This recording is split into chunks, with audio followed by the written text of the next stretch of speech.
বিএনপির স্থায়ী কমিটির সদস্য জনাব সালাউদ্দিন আহমদ সাহেব বলেছেন, আপনারা রাষ্ট্রের কাছে অনেক কিছু চান, কিন্তু রাষ্ট্র পরিচালনার মধ্যে সবচাইতে মূলনীতি হওয়া উচিত আমরা রাষ্ট্রকে কি দিতে পারি।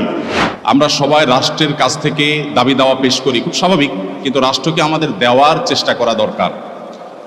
তার সাথে পরিপূর্ণভাবে সহমত পোষণ করে একটি কথা আমি বলতে চাই, সেটা হলো এদেশের 3 লক্ষ মসজিদের কমপক্ষে 6 লক্ষ ইমাম মুয়াজ্জিন রাষ্ট্রকে দেওয়ার জন্য প্রতিনিয়ত চেষ্টা করেন এবং দিয়ে যাচ্ছেন। দুর্ভাগ্যজনক বাস্তবতা, স্বাধীনতার 50 বছর পরেও ইমাম মুয়াজ্জিন এবং আলেম ওলামাদের কোনো অবদানের স্বীকৃতিটুকু রাষ্ট্র কখনো দিতে পারে নাই।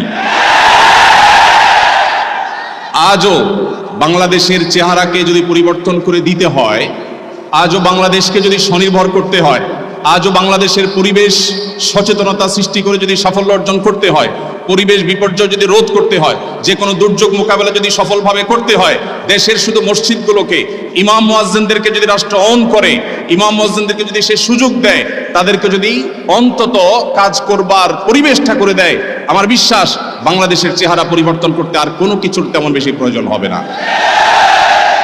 3 লক্ষ মসজিদ সরকারি হিসেব মতো কমপক্ষে 3 লক্ষ মসজিদ আরো বহু আগে বলা হয়েছে, সেটা এখন 3 লক্ষের অনেক বেশি চলে গেছে স্বাভাবিকভাবে। 3 লক্ষ মসজিদে প্রতি জুমার দিনে 12:30 থেকে 1:30 পর্যন্ত এই সময়ের মধ্যে গড়ে যদি 100 মানুষ একটা মসজিদে জুমার নামাজে খতিব সাহেবের খুতবা শোনার জন্য আসেন, তাহলে 3 কোটি মানুষ হয়। বাংলাদেশের সমস্ত টিভি চ্যানেল, সমস্ত মিডিয়া একযোগে সবচেয়ে পিক টাইমে এত বেশি দর্শক কখনো পায় বলে আমি মনে করি না। এবং সারা সপ্তাহের সবচাইতে মূল্যবান সময় বৃহস্পতিবার রাতে, শুক্রবার অফিস নেই, স্কুল কলেজ নেই, মাদ্রাসা নেই, সবাই ফ্রেশ একটা ঘুম দিয়ে, সপ্তাহের সবচাইতে ভালো গোসলটা দিয়ে, সবচেয়ে ভালো নাস্তাটা করে, সবচেয়ে সুন্দর পোশাকটা পরে, সবচেয়ে ভালো আতর পারফিউম ব্যবহার করে, সবচেয়ে মূল্যবান সময়টা খতিব সাহেবদের সামনে গিয়ে দোজানো হয়ে বসে।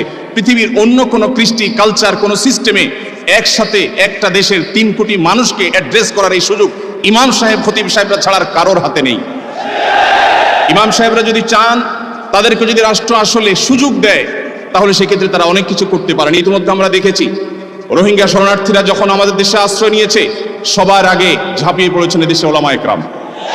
প্রতিটা দুর্যোগে ওলামা একরাম যে ঝাঁপিয়ে পড়েন, সেটা নিঃস্বার্থভাবে হয়, স্বার্থহীনভাবে হয়। আমার উদাত্ত আহ্বান,